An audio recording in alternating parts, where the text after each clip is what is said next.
நண்பர்களே, நம்ம உடம்பை குறைக்கிறதுக்கு ஜிம்முக்கு போகிறவங்க டயட்டில் இருக்கிறவங்களுக்குள்ள காலிஃப்ளவர் கிரேவி தான் எப்படி செய்யணும்னு பார்க்க போகிறோம். வாங்க பார்க்கலாம்.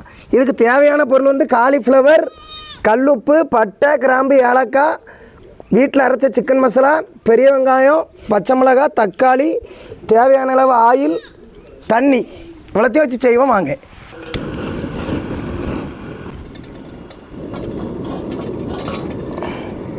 கொஞ்சமாக ஆயில் ஊற்றிக்கிடுவோம். ஏன்னா டயட்டுக்கு நிறைய ஆயில் சேர்க்கப்படாது. பட்டை, கிராம்பு, ஏலக்காய், கருவேப்பிலை போட்டுக்கிடுவோம். கருவேப்பிலை,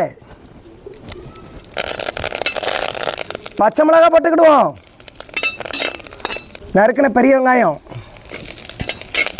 தக்காளி பழம் சேர்த்துக்கிடுவோம்.